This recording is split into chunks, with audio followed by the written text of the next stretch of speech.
கொடைக்கானல் அன்னை தெரசா மகளிர் பல்கலைக்கழகத்தில் தேசிய விளையாட்டு தினத்தை முன்னிட்டு மாரத்தான் ஓட்டம் நடைபெற்றது. திண்டுக்கல் மாவட்டம் கொடைக்கானலில் தேசிய விளையாட்டு தினத்தை முன்னிட்டு மாரத்தான் ஓட்டம் நடைபெற்றது. இதில் சுமார் 300க்கும் மேற்பட்ட மாணவிகள் கலந்து கொண்டனர்.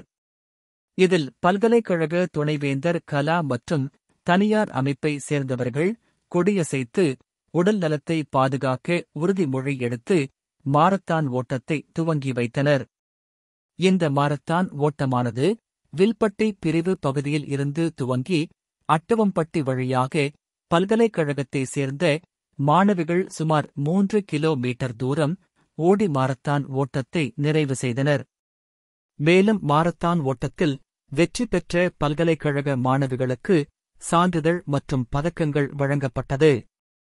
இதனைத் தொடர்ந்து பல்கலைக்கழக துணைவேந்தர் மற்றும் சிறப்பு விருந்தினர் சன் லயன் ரவீந்திரன் சிறப்புரை ஆற்றினார்கள்.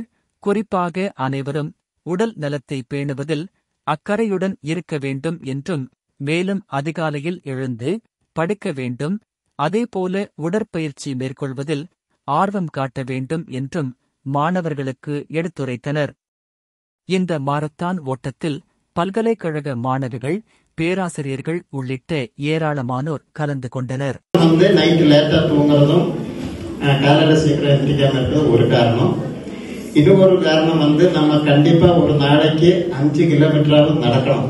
இன்னைக்கு இந்த 2 கிலோமீட்டர் நீங்க வரதுக்கு பாத்தீங்கன்னா நிறைய பிள்ளைங்க சிரமப்பட்டு பார்த்துட்டு பின்னாடி வரும்போது பார்த்துட்டு தான் வந்தேன்.